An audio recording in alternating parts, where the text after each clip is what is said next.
नमस्कार,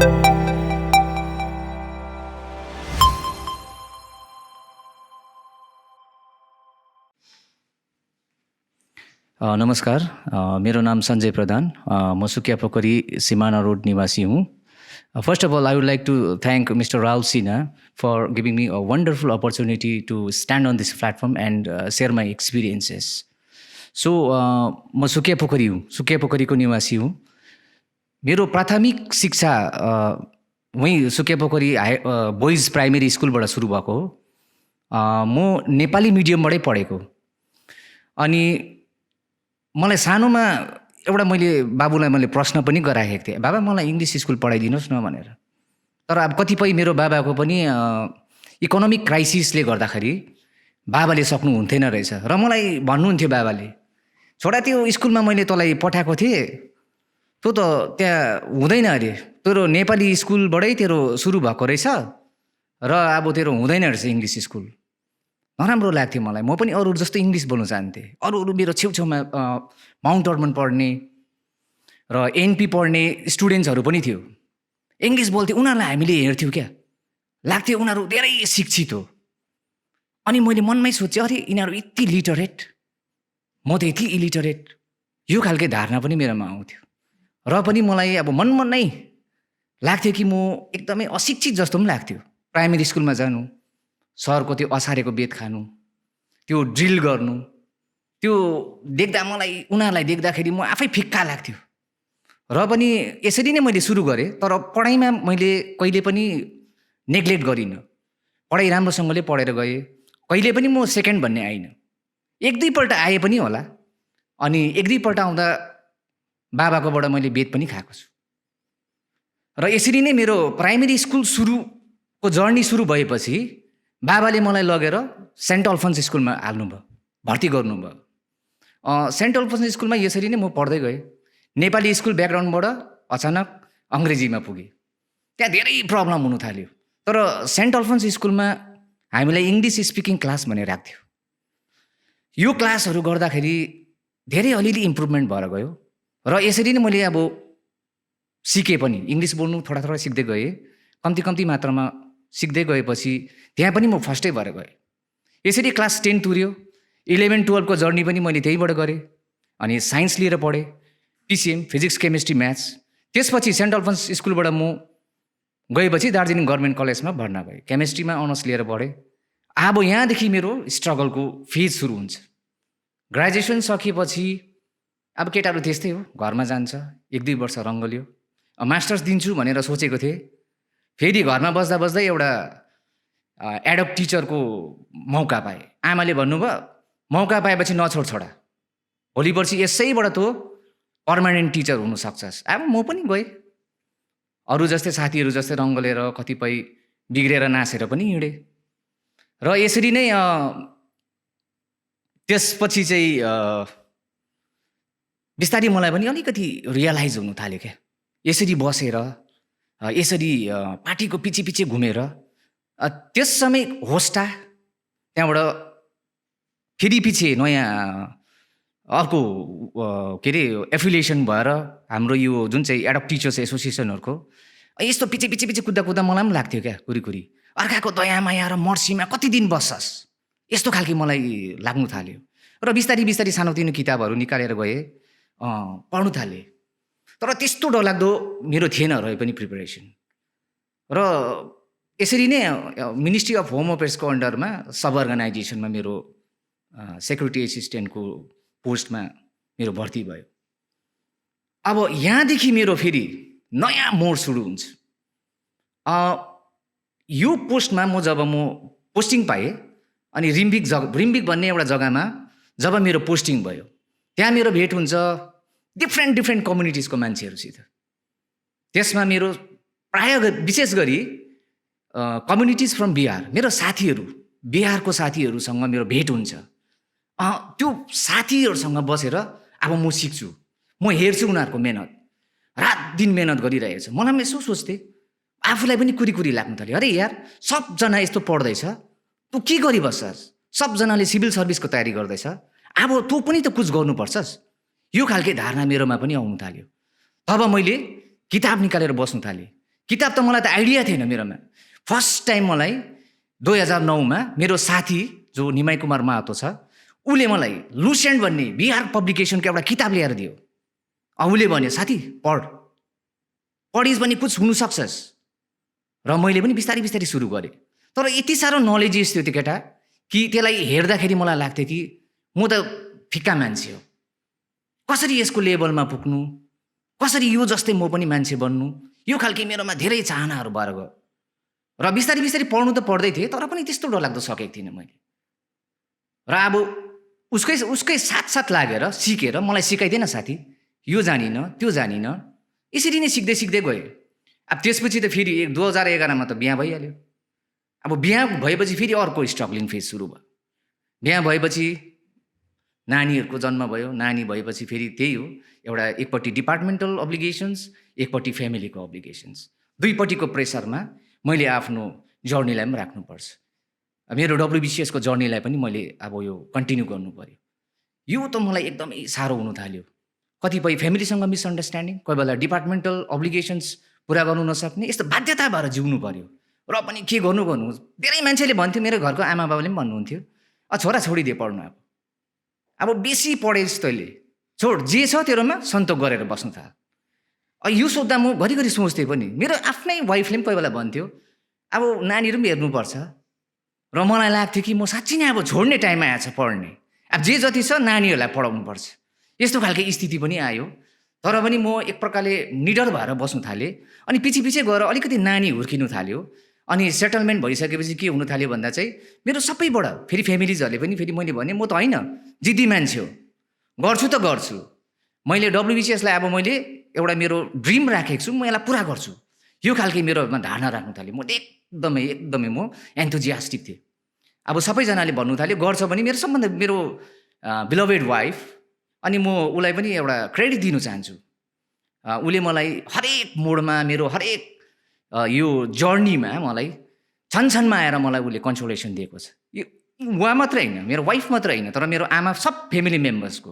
अनि याद गर्नुहोस्, कुनै पनि एउटा सिभिल सर्भिस या WBCS कुनै पनि एउटा यस्तो प्लेटफर्म हो जसलाई तपाईँले एचिभ गर्नुको लागि मोरल कन्सोलेसन चाहिन्छ। You should be morally strong and it is possible only if your family members give you hearty cooperation. र यस्तै मेरोमा कोअपरेसन पाउनु थालेँ। र यो पढ्दै अझै बिहा भएर गएँ। 2012मा छोडिसकेको थिएँ पढ्नु, फेरि अलिकति पढ्ने जोस आयो। अब 2014देखि फर्म भर्नु थाल्यो। अब PSCको फर्म निक्ल्यो। 2014मा फेरि इक्जामको लागि एप्लाई गर्यो। इक्जाम दियो, प्रिलिमिनेरी पास भयो। सोचेँ अब खुसी, प्रिलिमिनेरी पास हुँदा भने मेरो लागि एउटा माइलस्टोन। मैले सोचेको थिइनँ WBCS कम्प्राइज 3 फेजेस, एउटा हो प्रिली, एउटा हो mains, then the next step mighty step is interview, that is personality test. म त त्यो प्रिलिमिनेरी पाउँदा नै गत रमाएको थिएँ, खुसी भएर मैले आफ्नो वाइफलाई, मेरो फ्यामिली मेम्बर्सहरूलाई भने आमा म पास भएछु। 2014मा फर्स्ट टाइम म एउटा प्रिली पास हुँदाखेरि। अब यो भइसकेपछि फेरि 2014मा त्यो प्रिली भइसक्यो, मेन्स गर्नु गएँ। मेन्स गरेर आउँदा यति डरलाग्दो, मैले सोसियोलोजी मेरो अप्सनल पेपर थियो, अनि अरू कम्पलसरी पेपर, नेपाली केही पनि राम्रो भएको थिएन। म यति साह्रो अफसेट भएर आएको थिएँ। 2014को इक्जाम 15को कुरा गर्दैछु म। यति साह्रो अफसेट भएर आएँ। अनि म त्यहाँनिर बसिरहेको थिएँ, म बोल्थिनँ पनि। मलाई मनमा लाग्यो त्यो PSC हलमा, म तपाईँलाई एउटा एक्सपिरियन्स म सेयर गर्नु चाहन्छु। त्यो जुन चाहिँ मेरो चाहिँ इक्जाम थियो मेन्स PSC हलमा, अनि म बसिरहेको थिएँ। अनि सोसियोलोजी पेपर आयो। यसो पेपर हेर्दैछु, केही पनि जान्दिनँ। मैले जे जान्दै थिएँ सोसियोलोजी भनेको त मैले कस्टम्स, रिचुअल्स, ट्रेडिसन्स, कल्चर यो मात्रै बुझेर गएको। एक दुईवटा टर्म्सहरू, terminologies like socialisation, social control, यो बाहेक त मैले केही बुझेको थिइनँ। अचानक पेपर आउँछ त पेपर डरलाग्दो पेपर, केही जान्दिनँ। यस्तो सिचुएसनमा मैले सबैलाई हेर्दै थिएँ। यतापट्टिको केटीलाई हेर्छु लेख्दैछ, उतापट्टि हेर्छु लेख्दैछ, म मात्र केही लेखेको छुइनँ। उतापट्टि अगाडि साथीलाई सोधेको, ओ साथी के जान्यौ तिमीले, के लेख्दैछौ भन्दा साथीले भन्छ जे पायो त्यही लेखिदियो भन्छ। अब चेक गर्दैन नि, माथि चाहिँ मिलाएर लेख, बिचको छोडिदेऊ न, केही हुँदैन, एज इफ ग्रेजुएसन। मैले पनि सोचेँ केही न केही त लेख्नुपर्छ, जे जति जान्दैछु टाकटुक लेखेर आएँ। र पनि अब यस्तो मान्छे हुँदो रहेछ हामी हिल्सको, स्पेसली हामी जान्छौँ इक्जाम दिन्छौँ, र पनि आश बोकिरहेको हुन्छ क्या, पढेर त गएन, बिच्चाको पेपर लेखेर गएको छ, रमास गरिरहेको। त्यहाँनिर पुगेपछि फेरि रिजल्ट आयो। रिजल्ट आउँदा त अभियसली म त फेल हुनुपर्ने, तर पनि ठुलो आश लिएर बसेँ क्या। फेरि कतै नै राम्रो गरेर आएको जस्तो, एउटा राम्रो पेपर राम्रो गरेर आए पनि ठुलो आश गर्नु, रमास गरिरहेको। अनि रिजल्ट आउँदाखेरि दुःखी हुनु अरे। त्यहाँबाट त्यो दुःखी भएर कामै के छ, आफूले गरेकै छैन, राम्रोसँगले पढेकै छैन। यो रियलाइज भयो मलाई। फर्स्ट एटेम्पमा मलाई यो रियलाइज भयो कि अब हामीले यस्तो प्रकारले चाहिँ हुँदैन रहेछ, केही त गर्नुपर्ने रहेछ। र यो भएपछि सेकेन्ड टाइम फेरि प्रिलीको भर्यो 2015। अब यो सबै सेटल भयो। अब 2014 को सबै रिजल्ट आयो, पास हुने पास भयो। मेरै साथीहरू पनि पास भएर फुड एन्ड सप्लाइजको डेप्टी कमिसनरहरू पायो। र म आएँ, म फेल भएँ, केही छैन। आएँ, घरमा आएँ, फेरि भने मेरो त भएन। अब सबै फ्यामिली मेम्बर्सले लास्टमा मलाई यति साह्रो कोअपरेसन गर्नु थालेको कि ठिकै छ, किप अन कन्टिन्यू। र मेरो काम हो फर्म भर्ने। 2015मा मैले त्यसरी नै फेरि फ्रेस एप्लाई गरेँ। अनि 15 को प्रिली भयो। प्रिली त अब त्यहाँबाट त फेरि जस्तो एक्साइटेड हुने कुरा आएन। एकपल्ट पास भएँ, अब त्यस्तो एक्साइटमेन्ट छैन, किनभने मैले बुझेँ कि प्रिली मात्र होइन रहेछ, मेन्स र इन्टरभ्यू इम्पोर्टेन्ट रहेछ। त्यो भएपछि फेरि मेन्सको लागि अलिक सोचेँ। योपालि चाहिँ म जाँदाखेरि त्यो अस्ति सोसियोलोजीमा त्यस्तो भएको चाहिँ हुँदिनै भनेर गएँ। ठिकै छ, गएँ। अलिक फर्स्ट पेपर गएँ, सेकेन्ड पेपर अलिअलि आउटलाइन चाहिँ हेरेँ, त्यस्तो भ्याइनँ मैले। किनभने अब कतिपय त के हुन्छ भन्दा चाहिँ वर्किङ मान्छेलाई धेरै साह्रो छ क्या सिभिल सर्भिस गर्नु, WBCSहरू गर्नु धेरै साह्रो छ। किनभने WBCSको लागि एउटा खेलाइँची कुरो होइन, थुप्रो पेपर्स हुन्छ। तपाईँले history, geography, science, tech, mathematics, GI, constitution, economy, everything पढेर जानुपर्छ। Even language papers, because language papers पनि यहाँ मार्क्स एड हुन्छ। र 2015मा यस्तै प्रकारले म फर्म भरिसकेपछि दिएँ प्रिली, मेन्स गर्नु गएँ। अलिअलि हल्का फुल्का मोटामोटी तै भन्ने त्यो कति 19-20 भनौँ न, अलिकति हेरफेर भएर आयो। इक्जाम दिएर आएँ, र पनि मलाई याद थियो योपालि हुँदैन। 2015 को फर्स्ट पेपर त हाम्रो त्यो जुन चाहिँ प्रिन्सिपल अफ सोसियोलोजी हुन्छ, त्यहाँ सेकेन्ड पेपरमा चाहिँ इन्डियन सोसियोलोजी झन् केही पनि जानेको थिइनँ। त्यसरी फर्केर आएँ। अन्त रिजल्ट त मलाई यादै थियो अब हुँदैन। अब त मैले बुझेको थिएँ, म धेरै एक्सपिरियन्स भयो क्या अब। अन्त 15मा चाहिँ मेरो हुँदैन। अब त्यो भएन भने पनि मलाई गम थिएन। अब 14मा चाहिँ बिना बिच्चाको आश राखेको थिएँ, 15मा चाहिँ हुँदैन। मैले भनिदिएको थिएँ हुँदैन भनेर, घरमा पनि सबैलाई भने, सबैले पनि भने। अब त्यही हो, कोसिस जारी राख्नुपर्छ। अनि 15 को त्यो मेन्स दिएर आएपछि रिजल्ट त याद भइहाल्यो। अब सबैजना छिर्यो। अनि त्यस समय फेरि एउटा सानो फेरि एउटा भयो क्या, मनमा झस्का पर्यो। मेरै साथी छेवाङ तामाङ भन्ने थियो, ऊ पनि मसँगै पढेको, तयारी गरेको। छेवाङ तामाङको चाहिँ नाम निक्लेछ, लिस्ट आउट भएछ। छेवाङ तामाङको नाम आउँदा अब त्यो 3 इडियट्समा हामीले हेरेको छौँ नि, आफू फेल हुँदा केही कम छैन, तर साथी पास हुँदाखेरि चाहिँ डरलाग्दो दुःख लाग्छ भन्ने कुरा चाहिँ त्यहाँ मैले एक्सपिरियन्स गरेँ। 3 इडियट्सको त्यो सानो सिनलाई चाहिँ मैले हो रहेछ भनेर चाहिँ आफूले प्र्याक्टिकल एक्सपिरियन्स गरेँ। त्यहाँ मेरो नाम त छैन, तर मेरो नाम नभएपछि चाहिँ फेरि मेरो साथीको नाम खोजेँ, छेवाङ तामाङ। माथि सर्च गर्दा त निक्लिरहेको छ नाम। म त दुःख लाग्यो। आफू फेल भयो, ऊ पनि फेल भएको भए केही हुन्थेन, तर म चाहिँ फेल, ऊ पास हुँदा। तर त्यो समय उसको पनि भएन 15मा। अनि रिजल्ट भयो, ऊ चाहिँ अब आएन, उसको पनि आएन। अब त्यो सबै सेटल भइहाल्यो। 15मा त्यस्तै भयो, हामी एकअर्कामा कुरा गऱ्यौँ, त्यतिकै भइहाल्यो सेटल। 16मा आउँछ। 16मा मेरो जीवनमा एउटा डरलाग्दो एउटा इभेन्ट घट्छ क्या मेरोमा, एउटा डरलाग्दो एउटा दुःखको समय आउँछ। 2016मा मैले प्रिली त भरेँ, प्रिली दिएँ। प्रिलीमा त अब त्यो एक्सपिरियन्स भइसक्यो क्या, प्रिलीको जर्नी चाहिँ सकेँ। अब प्रिली भन्ने कुरा चाहिँ अब यस्तो भयो कि पास हुने। प्रिली सकेपछि अब यादै छ, प्रिली त पास हुन्छु। 16मा चाहिँ अचानक मेरो बाबाको हेल्थ कन्डिसन अलिकति अस्वस्थ हुन थाल्यो। बाबाको हेल्थ कन्डिसन बिग्रेर गयो, पुरा जिउमा स्वेलिङ यस्तो खालके पुरा त्यो हुँदाखेरि अब घरबाट हामीले सोच्यौँ कि युरिक एसिड अरे, हाम्रो आफ्नो आफ्नै हुन्छ, युरिक एसिड हो भनेर कुनै के गर्यो। घरमा पनि त्यसरी गरेर अब धेरै बिमार भएर आउँदाखेरि लास्टमा चाहिँ यहाँ आइपुग्दाखेरि चाहिँ हामीले त्यही एउटा के अरे यो अर्थोपेडिक डक्टरलाई देखाउँदाखेरि चाहिँ उसले लास्टमा चाहिँ निकालिदियो कि यस्तो किडनीको बिमार रहेछ भनेर। त्यो देख्दाखेरि अब बाबाको त्यस्तो क्रोनिक किडनी डिजिज भएको एउटा यस्तो अवस्थामा मैले पढ्नु चाहिँ पाइनँ। 3 महिना जस्तो पढिनँ। अनि म यताउति कुदिरहेँ, बाउ बिमार छ, आज छ कि भोलि छ जस्तो स्थिति भएको छ। र अब त्यो मलाई साथीले पनि भन्यो क्या त, साथीले भन्यो अलिअलि पढ्दैछौ भन्दाखेरि अब उनीहरूलाई सोधेँ, म त पढ्दैछु भने। अब मेरो चाहिँ के अवस्था थियो भन्दा चाहिँ मलाई पनि सोधेँ साथीले, तिमी चाहिँ के गर्दैछौ भनेर सोद्धाखेरि चाहिँ मैले चाहिँ भनेँ, साथी हेर अब मेरो त अब यस्तै भइहाल्यो, बाबा पनि बिमार छ। उसले पनि भन्यो क्या, बाउलाई केयर गर, इक्जाम भन्ने त अर्को पालि पनि दिनुसक्छ, तर बाउ भन्ने पाउँदैनौ भन्ने स्थिति आयो। मलाई पनि त्यहाँबाट भयो क्या, बाउ भन्ने कुरा त पाउँदिनँ नि म त, लास्ट हो भन्ने। अब बाउकै पछि लागेँ म, यता र उति, घरि यो डक्टरकोमा अरे, घरि अर्को डक्टरकोमा, घरि एम्समा लान्छु भन्छ, घरि उता भ्यालोर लाने, यति फ्यामिली डिस्कसन र यतापट्टि गाजाङ गिजिङ भयो, यत्तिकै थुर्यो। अब यो सकिसकेपछि फेरि तुरन्तै फेरि इक्जाम हुनुपर्ने।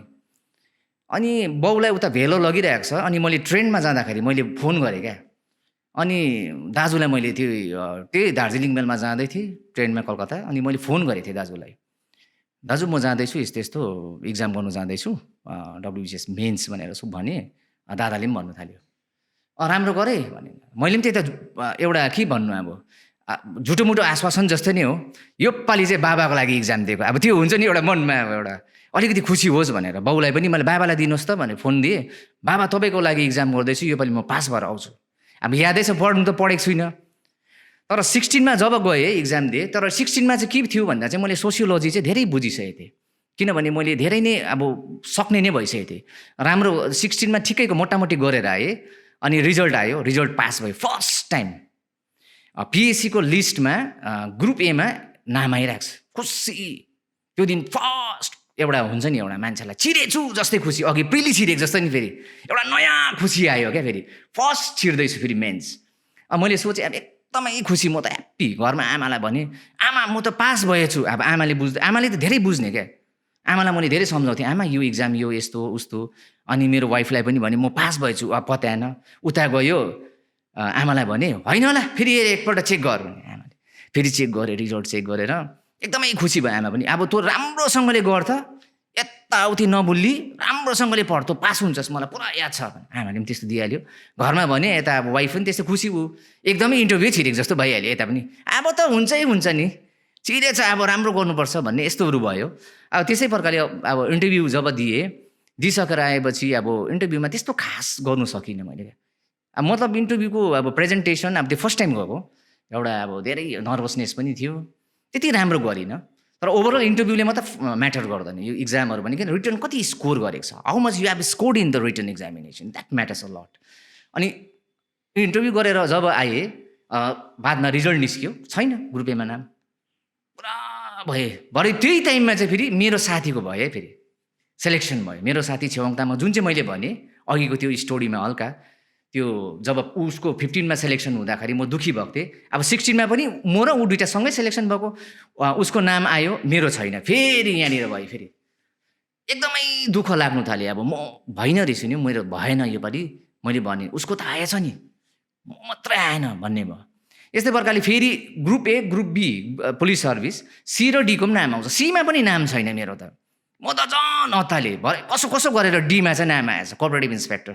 मैले भने कोअपरेटिभ इन्सपेक्टर त म जाने छुइनँ, किनभने I was already in the service. म जानु छ त म एक्जिक्युटिभमा जानु छ। अन्त मैले त्यो डिपार्टमेन्टमा जोइन गरिनँ। प्रथम कुरो अब त्यहाँनिर के थियो भन्दाखेरि, गरेको राम्रै थियो, कसै पनि एउटा फ्रेसर्सलाई त राम्रै हो, कुनै एउटा काम पाउनु राम्रै हो। तर अब हामी जस्तो जो वर्किङ छ उनीहरूलाई अब धेरै अलिकति एउटा भनौँ के भन्नु, फाइनेन्सियल एस्पेक्टदेखि लिएर अलिकति साह्रै पर्छ म्यानेज गर्नु। अनि अर्को कुरो चाहिँ के भन्दाखेरि, अब त्यो कोअपरेटिभ सोसाइटिज भने चाहिँ it has to be remain under the block. अनि ब्लक डेभलपमेन्ट प्रोसेसको अन्डरमा काम गर्नु पऱ्यो, बिडिओको अन्डरमा धेरै वर्कलोडहरू हुन्छ। आफ्नो कोअपरेटिभ सोसाइटी छोडेर अरू धेरै धेरै काम पनि, यी कुराहरू मलाई याद थियो। अब म त्यहाँ गयो भने पढ्नु सक्दिनँ, यही कारण पनि हो। अब यसरी अब त्यो भइसकेपछि सेटलमेन्ट भइहाल्यो। अब 17मा आउँछ, अब 14, 15, 16, 17 है, 17मा आयो 17। अनि 2017मा सबै दिइसक्यो, धेरै एक्सपिरियन्स भइसक्यो। 17मा त्यस्तै प्रकारले मेन्स पनि क्लियर भइहाल्यो। अनि यो यसमा चाहिँ 17, 18, यो 17मा मेन्स पनि क्लियर भयो। फेरि इन्टरभ्यू दिएँ, योपालि त केही पनि छैन नामै, ना ए ना बी ना सी ना डी, झन् प्यानिक भयो। अब यहाँदेखि चाहिँ मेरो एउटा इम्पोर्टेन्ट कुरो चाहिँ के छ, जिन्दगीको डरलाग्दो सिख हो। अब चाहिँ मेरो के थियो भन्दा चाहिँ, गान्धीजीले जुन चाहिँ नन कोअपरेसन मुभमेन्टमा भनेको छ नि, डु अर डाई, करो या मरो भन्ने सिचुएसन आयो। मैले भने पनि धेरै मान्छेलाई भने, अब चाहिँ म के गर्छु कि मर्छु, यो सिचुएसन आएको थियो म। र मैले के गरेँ, मेरो जति प्रिपरेसनको टाइम थियो यसलाई मैले एनहान्स गरेँ। 4 को 8, 6 को 12 यो चिज गर्नु थालेँ। मैले एकदमै अफिस आवरमा पनि टाइम वेस्ट गरिनँ, मैले एकदमै पढ्नु थालेँ। अब चाहिँ गर्नै पर्छ, यो पालि पनि गरिनस् भने चाहिँ हुँदैन। र मैले भनेको पनि थिएँ धेरैलाई कि this is the last time I am appearing in the exam. यो पालि गरिनँ भने I will not be giving any more exam यो खालके मेरोमा थियो। यो खालके प्यासन र यो डेडिकेसन लिएर पढेँ। तर प्यासन र dedication is not just enough, किनभने अब मैले यहाँ चाहिँ बुझ्नु पर्थ्यो कि म किन यत्रो लामोसम्म PSC is rejecting me every time, किन रिजेक्ट गर्दैछ, यो चाहिँ मैले बुझ्नुपर्ने थियो। घरमा आएर चाहिँ मैले एभ्री एक्जामिनेसन पछि सिक्दै नै थिएँ केही न केही कमी छ। तर यो पालि चाहिँ मैले के गरेँ भन्दा चाहिँ डरलाग्दो स्ट्र्याटेजी बनाएर गएँ। If I have to pass PSC and WBCS pass गर्नु, त्यो पनि एक्जिक्युटिभ ऱ्याङ्कमा, त मैले केही न केही राम्रो गरेर जानुपर्छ। र मैले के गरेँ, एउटा स्ट्र्याटेजी बनाएँ। स्ट्र्याटेजी कस्तो खालके भन्दा चाहिँ मैले हेरेँ मेरो लुपहोल्सहरू के छ, ड्रब्याक्सहरू के छ मेरो। मैले हेरेँ मैले यसो हेरी ल्याउँदा चाहिँ त्यो मेरो जुन चाहिँ ल्याङ्ग्वेज पेपर्स थियो त्यो चाहिँ अप टु द मार्क थिएन। अनि ल्याङ्ग्वेज पेपर्समा स्पेसली नेपाली त अब मैले सोच्थेँ नि, मेरो एउटा धारणा कि म उहिलेदेखि नेपाली पढेर आएको, नेपालीमै प्राइमेरी स्कुल पढेर आएको, यत्रो पुगिसकेँ, राम्रो लेखिहाल्छु नि, अब यो खालके थियो। अब यहाँदेखि चाहिँ मैले के गर्नु थालेँ, अब नेपालीलाई म इम्प्रुभ गर्छु। अनि नेपालीलाई मैले के गर्नु, सब्सक्राइब गरेँ, न्युज पेपर्सहरू डेली पढ्नु थालेँ। अनि त्यहाँ भएको करेन्ट इभेन्ट्सहरू जे पनि छ त्यसलाई मैले राख्थेँ सजाएर। या वर्ड मिनिङ्सहरू जस्तै एनआरसी भनेको के हो, यसलाई हुबहु नेपालीमा ट्रान्सलेसन, यो चिजहरू लेख्नु छ कि ग्लोबलाइजेसन मात्र होइन, यसलाई के भन्छ नेपालीमा।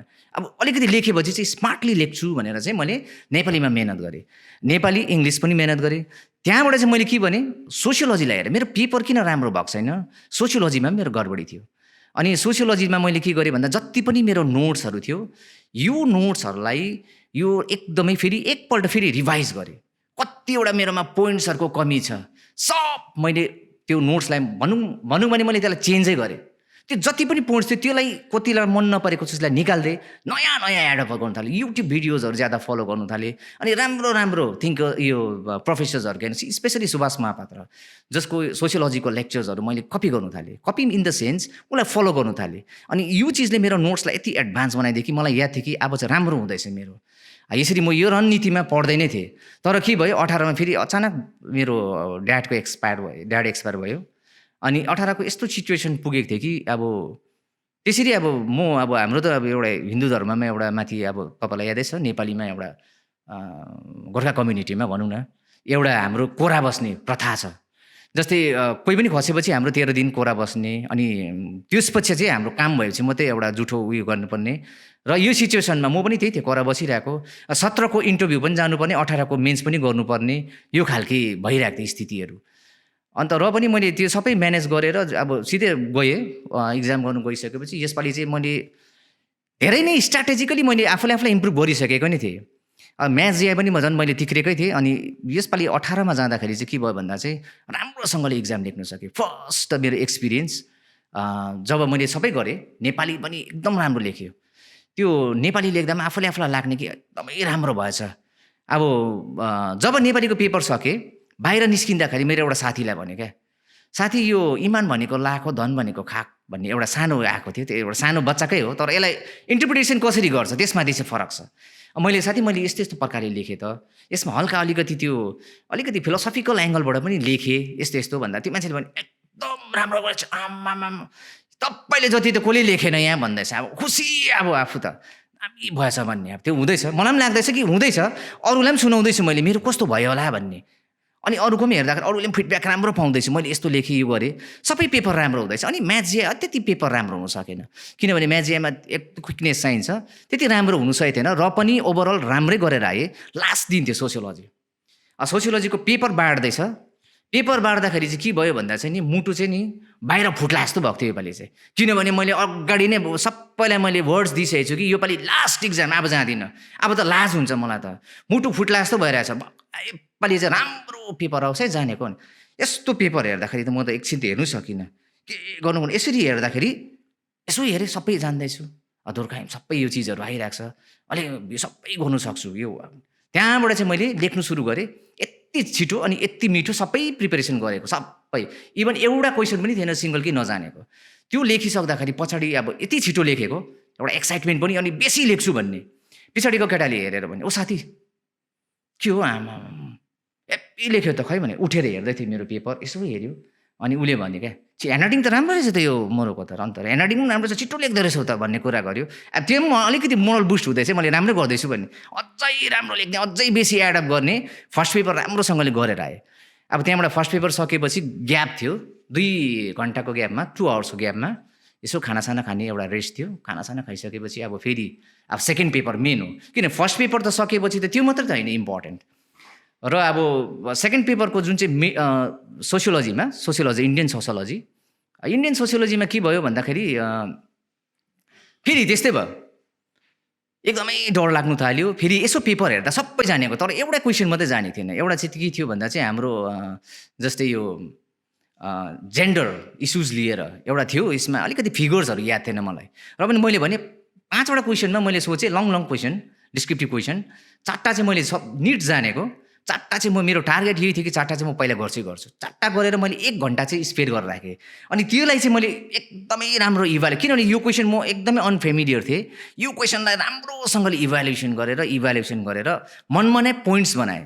अनि पोइन्ट्स बनाएर राम्रोसँगले अलिअलि गरेर गर्दाखेरि मिठो नै भइहाल्यो यो क्वेसन पनि। अन्त त्यहाँबाट गरेर आइसकेपछि फेरि त्यस्तै हुन्छ, के लेख्यो अरूले, अब त्यही हुन्छ, साथी यस्तो लेखेँ मैले, यस्तो आम्मामा यो पालि चाहिँ तपाईँको आउँछ, त्यस्तै हुनु थाल्यो। अनि घरमा आएर क्यालकुलेन्स गर्ने, अब यो पालि मलाई यति साह्रो मलाई एउटा भनौँ न एउटा प्रेसर भएको, घरि आउँछु, एकछिन बस्छु, अफिसमा जान्छु, एकछिन हेर्छु मेरोमा यति आयो होला, घरि मेरो मैले क्यालकुलेसन गरेँ, फर्स्ट चाहिँ 900+ मेरो आउँछ।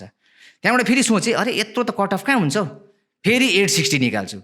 घरि मैले सोचेँ मेरो 850 आउँछ। अब यो पालि पुरा गनेको मलाई, मतलब यो पालि हुनै थियो, किनभने मैले अगाडि वर्ड दिइसकेको थिएँ, घरि 850+, फेरि घटाएर 820+, फेरि मनमा हुन्छ फेरि यो फ्लक्चुएसन माइन्ड कि फेरि भन्दैछु मैले एक मनले कि होइन 900, फेरि यो उदै थियो। फेरि त्यो पनि पिएससीको रिजल्टै ढिलो निक्ल्यो, किनभने PSC was already on the legal suit 2017 को, त्यो कतिवटा कन्ट्रोभर्सी भएको थियो। अनि 2018 को केसमा पुरा ढिलो भयो, किनभने पेपर एकदमै निटली अनि एकदमै फ्री एन्ड फेयर गर्छु भनेर चाहिँ पिएससीले त्यो खालको ढिलो भयो। अरे रिजल्ट आउँदैन, फेरि एउटा एक्साइटमेन्ट बढिरहेको छ, एउटा डर पनि छ, प्रेसर भइरहेको छ। अनि अन्तमा फाइनली चाहिँ पिएससीले निकाले, तर लिमिटेड मान्छेहरू निकाले क्या, त्यो जो पाइथे पहिलाको जस्तो निकालेन। अनि लिमिटेड मेरिटियस स्टुडेन्ट निकाले। अब फेरि इन्टरभ्यू जानुपर्ने, अन्त अब एउटा इन्टरभ्यूमा पनि सानो घटना छ। इन्टरभ्यूमा अब यस्तै प्रकारले भने, अब सबैले भन्ने कहाँ जान्छ इन्टरभ्यू, अब त पत्तो पनि नदिने पहिला त पत्तो दिने, गर अल द बेस्ट, राम्रो गर्नु, साथी राम्रो गर, भाइ राम्रो गर, छोरा राम्रो गर्नु। अब यो पालि त छैन नि, सोध्छु मैले सबैलाई भने इन्टरभ्यू छ भनेर, नर्मल क्या, फेरि कलकत्ता जाने, अब घरमा सोद्धा पनि अब कलकत्ता त होला, लुगाहरू एउटा प्यान्टहरू किन्नु पऱ्यो, जुत्ता किन्नु पऱ्यो, अब यो खालके हुनु थाल्यो।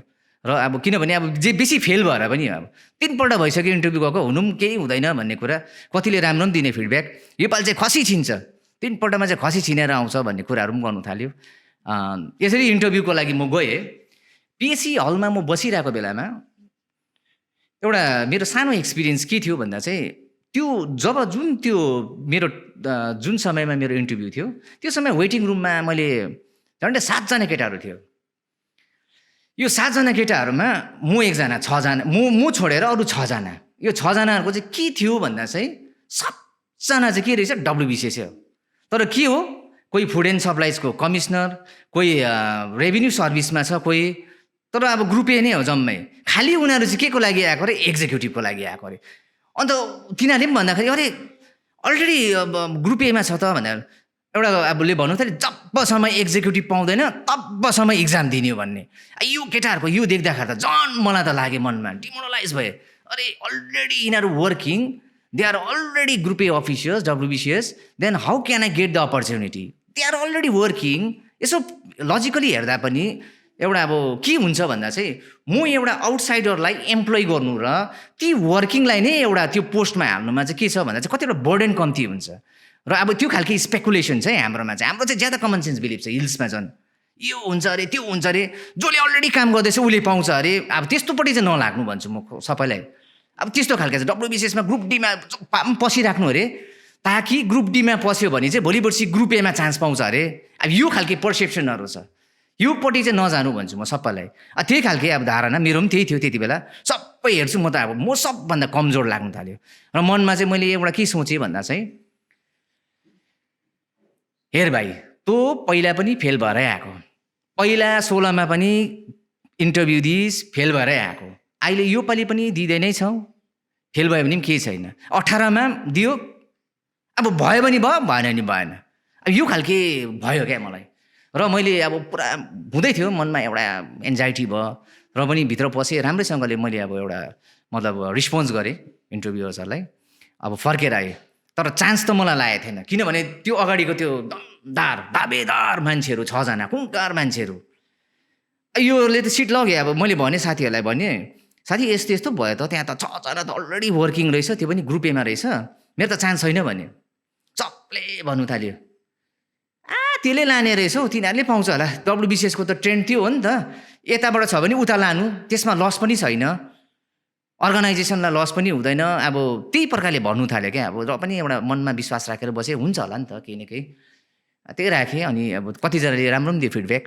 यदि पाउनु छ भने 100मा एउटा चान्स त हुन्छ नि त, प्रोबेबिलिटी भन्ने छ हाम्रो, जहिले पनि प्रोबेबिलिटी भन्ने आउँछ। त्यो प्रोबेबिलिटीबाट त्यो पर्टिकुलर इभेन्टमा तिमी पुग्नु पनि सक्छौ भन्ने कुराहरू धेरै यस्तो खालको पनि भयो। अन्त राम्रो पनि लाग्यो, त्यो गर्दाखेरि हुन्छ पनि होला जस्तो लाग्यो। बसेको थिएँ 31 तारिकको दिन, अब सट्ट रिजल्ट निक्लिँदा त मलाई त एउटा एक्सपेक्टेसन थिएन, अब बियोन्ड एक्सपेक्टेसन। जस्तै अब मैले जे चिज सोचेको थिएँ, अब यो चिजकै मैले खुदै त हेरिनँ, मलाई यति पनि याद थियो कि 31 तारिक रिजल्ट आउँछै आउँछ, तर कहिले आउँछ चाहिँ याद थिएन मलाई। किनभने मेरो एउटा स्ट्याटिस्टिक्स 30 तारिकको दिन वेस्ट बेङ्गल कमर्सियल अडिट सर्भिसको एउटा रिजल्ट निक्लेको थियो। त्यसको भोलिपल्ट चाहिँ चान्स सही छ, मैले घरमा पनि भने, र त्यो रिजल्ट मलाई याद थिएन। अब अचानक कसले केहरू पठाएछ मेसेजहरू, अचम्म अब हुन्छ नि, खोलेर हेर्छु साइटै खुलिँदैन।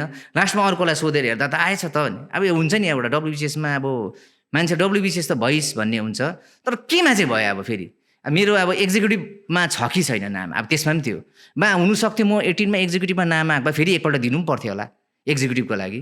अब मैले सोधेँ के मेरो एक्जिक्युटिभमा नाम छ भन्दा चाहिँ एक्जिक्युटिभमै छ तपाईँको नाम भन्दा चाहिँ ढुक्कै लाग्यो। अब एउटा मान्छेलाई एउटा सेटिस्फ्याक्सन भयो है। त्यहाँबाट यसरी नै अब त्यो जर्नीहरू थियो मेरो डब्लुबिसिएसको। कतिपय अब एउटा स्ट्रगलिङ फेजेसहरू पनि थियो, धेरै स्ट्रगल पनि गरेँ। तर मेन कुरो चाहिँ के थियो भन्दा चाहिँ मान्छेको perseverance, that is the main thing. मान्छेकोमा पेसेन्स हुनुपर्छ, आजको भोलि नै हुँदैन क्या। यो चिजलाई हामीले एउटा त्यो दीप जलाएर राख्नुपर्छ। हाम्रो एउटा गोल हामीले सेट गर्नुपर्छ। त्यो गोल एचिभमेन्टको लागि हामीले एकदमै हाम्रोबाट नि अर्नेस्टली हामीले एफोर्ट दिनुपर्छ। अनि जति हामीले हाम्रोबाट एउटा फुल एफोर्ट दिएर पनि हाम्रोमा भएन भने त्यसको त उपाय नै छैन। तर एटलिस्ट त्यो खालको एफोर्ट दिएर मेहनत दिएर पनि हामीले त्यो गोल एचिभ गर्नु सकिनौँ भने हामीलाई सेटिस्फ्याक्सन हुन्छ नि त, कि नानीहरूलाई पनि भन्नु सक्छु, जसलाई पनि भन्नु सक्छु आई ट्राइड माई बेस्ट, तर हुनु सकिनँ। अनि म एउटा कुरा भन्छु, कुनै पनि त्यो गोलको छेउमै पुग्नु सकेन, गोललाई एचिभमेन्ट हुनु सकेन भने पनि त्यसको छेउछाउको के न के चाहिँ एचिभमेन्ट हुन्छ टार्गेट भएपछि। अनि हामीले के गर्नुपर्दछ भन्छ हार्डवर्क, हामी के हुनुपर्छ, डेडिकेटेड हुनुपर्छ, focused and consistency. These are the 4 mantras. म बारम्बार भन्छु, यो सबैलाई सिकाउँछु। अनि हाम्रोमा के प्रथा छ भन्दा चाहिँ एकछिन पढ्ने, आज पढ्यो भोलि बिर्स्यो, फेरि एकछिन भुल्यो, पर्सि फेरि गऱ्यो, त्यहाँबाट फेरि 1 हप्ता बाद गऱ्यो, यो होइन क्या। कन्सिस्टेन्सी हुनुपर्छ। अनि बार यही कुरा आउँछ, हार्डवर्क, डेडिकेसन, कन्सिस्टेन्सीको कुरा आउँछ। अनि के हार्डवर्क मात्रै सफिसियन्ट छ र यो कम्पिटेटिभ इक्जामिनेसनको लागि? त्यो पनि कुरा आउँछ।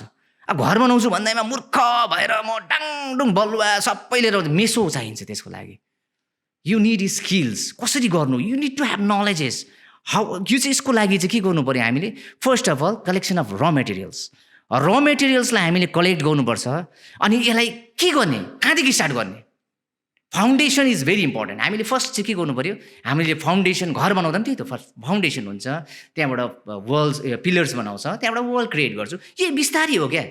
हाम्रोमा चाहिँ के छ भन्दा चाहिँ 1 वर्षमै म एकदमै भइहाल्छु, अब यो होइन नि त, नहुनु पनि सक्ला।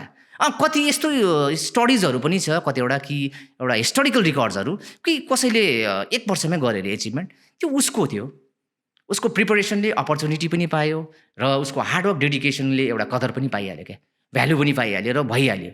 अब कतिजना के हुन्छ भन्दाखेरि चाहिँ अब अलिकति उसको के हुनसक्छ भन्दा चाहिँ स्लोइस हुनसक्छ, अलिकति उसलाई अब झटझट याद नहुने। यस्तो मान्छे चाहिँ डब्लुबिसिएस हुँदैन भन्ने छैन क्या, यस्तो मान्छे चाहिँ सिभिल सर्भिस हुँदैन भन्ने छैन। जुनै मान्छे पनि हुनसक्छ। कसै एकदमै के हुन्छ, तीव्र ब्रेन हुन्छ क्या, कसैको एकदमै तीव्र बुद्धि, ट्याक्कै भनेको याद गरिहाल्यो। अब सबैजना त हुँदैन नि त। भन्नुको मतलब के, त्यो तीव्र बुद्धि हुने मात्रै मान्छे हुन्छ र डब्लुबिसिएस हुन्छ, सिभिल सर्भिस गर्ने हुन्छ र? थुप्रै अरू मान्छे पनि त हुन्छ नि त। तर हार्डवर्क चाहिँ गर्नु पर्यो। अनि यसको साथमा स्मार्ट वर्क पनि हुनुपर्छ क्या। स्मार्टली हामीले गर्नुपर्छ चल्दाखेरि। हेर्नुपर्छ हामीले। यो हार्डवर्क मात्रै दिएर होइन क्या, स्मार्टली हेर्नुपर्छ। अरे मैले के बोल्नु हुँदैछ, यो चिज मैले एक्स्ट्रा पढ्दै रहेछु, यो त चिज नहुँदो रहेछ त। त्यो सोधेकै छैन भने त्यो अब 4-5 इयर्सको ट्रेन्ड हुन्छ नि, 4-5 वर्षसम्म पनि त्यो कुरो सोधेको छैन, हामी किन पढ्ने त? त्यसलाई स्किप गरौँ, लेट्स स्किप द्याट। अनि फोकस अन अदर थिङ्स हो, यो चाहिँ स्मार्ट वर्क हो। अनि हामीले के गर्नुपर्छ, एउटा प्लान हुनुपर्छ क्या। एउटा अस्ति बार भन्दैछु मैले, यो हाम्रो चाहिँ स्ट्राटेजी हुनुपर्छ कि एउटा इक्जाम गर्ने हो भने, त्यो पनि कम्पिटेटिभ इक्जाम गर्ने हो भने फर्स्ट चाहिँ हामीले के गर्नुपर्छ, त्यो इक्जामलाई बुझौँ हामीले, what is this examination all about. अनि एउटा अर्को कुरो नेक्स्ट चाहिँ के आउँछ, हामीले त्यसलाई के सोध्दो रहेछ त, how to achieve a particular goal through civil service. यस गोल एचिभमेन्टको लागि हामीलाई के चाहिँदो रहेछ त। अब र मेटेरियल्सको कुरा आयो, र मेटेरियल्स यहाँनिर बुक्स हो, त्यो बुक्स कलेक्सन हुनु पऱ्यो। फेरि बुक्स पनि जे पाए त्यही कलेक्ट गरेर भएन, कुन चाहिँ भ्यालिड बुक्स छ जसले चाहिँ अथेन्टिक इन्फर्मेसन्सहरू दिन्छ, यो बुक्सको कलेक्सन गर्नु पऱ्यो। त्यहाँबाट फेरि हामीले बिस्तारै बिस्तारै के गर्नु पऱ्यो, त्यो इक्जामले त्यो पर्टिकुलर कमिसनले सोधेको क्वेसन्सहरू हेर्नु पऱ्यो, पास्टेड क्वेसन्सहरू हेर्नु पऱ्यो हामीले के सोच्दैछ। यो सोधेको कुराहरूलाई मैले फोकस गर्नु पर्दो रहेछ भने चाहिँ हामीले मोटामोटी बुझ्छौँ कि आइडिया पाउँछ, यो रहेछ, यसको ट्रेन्ड यो रहेछ। हामीले एउटा लजिक या सिक्वेन्स बुझ्छौँ, यो चिज रहेछ, योपालि यो सोध्यो भने माध्यमिक दिँदा पनि त्यस्तै थियो नि, योपालि अकबर सोधेको छ, अब जहाँगिर आउँछ, यस्तै खालके कतिवटा ट्रेन्ड पनि हुन्छ। यसलाई बुझ्नु पऱ्यो। अनि यो बुझिसकेपछि हामीले एउटा लाग्नु पऱ्यो, हामीले मेहनत गर्नु पऱ्यो, हार्डवर्क गर्नु पऱ्यो। तर यसको साथमा के हो, हार्डवर्क मात्रै भनेको एकै दिन हार्डवर्क गरेर भएन नि। एक दिन चाहिँ 9 घन्टा पढ्यो, भोलि दिन सुतेको दिनभरि, पर्सिको दिन साथीसँग घुमेकै, फेरि निकर्सी चाहिँ आयो, त्यो त होइन। कन्सिस्टेन्सी, आज 4 घन्टा पढ, भोलि पनि 4 घन्टा, कन्सिस्टेन्सी। अनि आफ्नो एउटा रुटिन बनाऊ क्या, बिहान उठेर के पढ्नुपर्ने फर्स्ट। अब जस्तै मेरो के थियो भन्दा चाहिँ मैले I use to spend 5 to 6 hours a day. मेरोमा के थियो भन्दा चाहिँ फर्स्ट 2 hours, जस्तै म बिहान I wake up in the morning, त्यहाँबाट म यसो रनिङ जान्थेँ, रनिङ गरेर आइसकेपछि अब अफिस जानुपर्छ। वर्किङ एम्प्लोइजको लागि भेरी टफ हो यो कुराहरू, पढ्नु सर्नु, फेरि कन्सिस्टेन्सी मेन्टेन गर्नु। र मैले के गर्थेँ, 2 hours, मेरो बिहानको 2 hours चाहिँ मैले राखेको थिएँ जेनरल स्टडिजको लागि। जस्तै जेनरल स्टडिजमा थुप्रो हुन्छ, यो साइन्स पेपर्सहरू जम्मा, हिस्ट्री जियोग्राफी, एक कुनै मिलाउनुपर्छ, आफूले मिलाएर राख्नु पऱ्यो, यो पढ्नु पऱ्यो।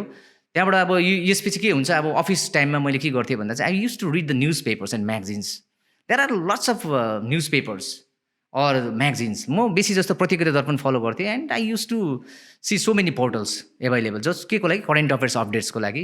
In the late evening when I reached my home, त्यति बेला मैले के गर्थेँ भन्दा चाहिँ मेरो अप्सनल पेपर सोसियोलोजीलाई, अनि यो चाहिँ मेरो 2 मात्रै होइन क्या, कोही बेला 4 पनि हुनसक्थ्यो, 5 घन्टा पनि पढिसक्थेँ। अब किनभने यो पढ्थेँ, या कोही बेला 6-7 घन्टा पनि हुन्थ्यो। अब यो प्रकारले एउटा टाइम टेबल मेन्टेन गऱ्यो। तर एकपल्ट रुटिनलाई चाहिँ मेन्टेन गरेपछि चाहिँ यो चिजलाई चाहिँ फलो गर्नुपर्छ क्या। भोलि दसैँ छ, टिका लाउनु पऱ्यो, अब भोलि दसैँ, 1 हप्ता त दसैँमा भोलि होइन क्या। अब तपाईँ भोलिँदै गरे हुन्छ, अरू पढ्दै गरे हुन्छ। अनि मान्छेले एउटा कुरा बुझ्दैन कि यो इट्स अ कम्पिटिसन।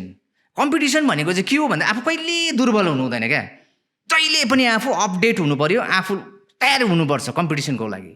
र हाम्रोले चाहिँ के भन्छ, 6 महिना बाद, 1 महिना बाद सुरु गरौँ, अहिले त डल्लै छ, प्रिलिमिनेरी दियो, मेन्सको लागि डल्लै छ। यो होइन क्या, जब प्रिली दिन्छु, प्रिलीको साथसाथमा मेन्सको तयारी, यो चिज चाहिँ हुनुपर्छ हाम्रोमा। मलाई अब कतिवटा कुरा यो क्षेत्रमा चाहिँ हाम्रो ल्यागिङ छु जस्तो लाग्यो।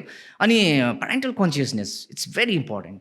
हामीले धेरै कम्युनिटिजहरू अरू हेरौँ न, जस्तै अब बिहार साइडमा हेरौँ हामीले होइन, यहीँ बङ्गालमा पनि हेरौँ, अरू कम्युनिटिजको parents are they are very conscious, like तिनीहरूले कस्तो प्रकारले गर्दैछ, छोराहरूको के हो कसो एकदमै कन्सियस छ क्या। तर कतिवटा कुरा म अब देख्छु, विशेष त हाम्रो हिल्सतिर चाहिँ के छ भन्दा चाहिँ आमा बाबाहरूले क्या, छोरा के गर्दैछ, ऊ कुनै के गर्दैछ नि हो भने, अब यहाँ अब कहाँ कोचिङ सेन्टरमा जान्छ, छोरा के गर्दैछ, ऊ WBCS गर्दैछ भने, WBCS मानौँ त्यो उयो के अरे BSc, त्यो डिग्री जस्तै सोध्छ आमा बाउले। त्यो WBCS त कोर्स गर्दैछ उसले, त्यो WBCS को कोर्स गरेर इक्जाम गरेर पो पाउँछ त। आमा बाबाहरूलाई पनि यो खालको कन्सियसनेस छैन। मानिलिउँ आमा बाबाले सोच्दैछ कि WBCS मेरो छोरी पढ्दैछ, त्यो ग्रेजुएसनको डिग्री जस्तै बादमा डिग्री लिएर आउँछ भन्ने जस्तै सोच्छ। अब यो खालके हाम्रो यो खालके अन्धकारबाट पनि हट्नुपर्छ क्या। आमा बाबाहरू पनि कन्सियसनेस हुनु पर्यो। अनि छोराछोरीले पनि आफ्नो आमा बाउले पनि गाइड गर्ने हो, छोराछोरीले पनि गाइड गर्ने हो। अनि कोही पनि अगाडि कोही पनि एउटा मान्छे, अब कोही पनि एउटा एक्जिक्युटिभ बन्ने हो त, अब समाजमा के गर्नु पर्ने, उसले पनि धेरै गाइड गर्नु पर्यो, अरूलाई पनि गाइड गर्नु पर्यो। यसरी हाम्रो धेरै ट्रेन्डहरू सुरु हुनसक्छ। र आज यति नै हो।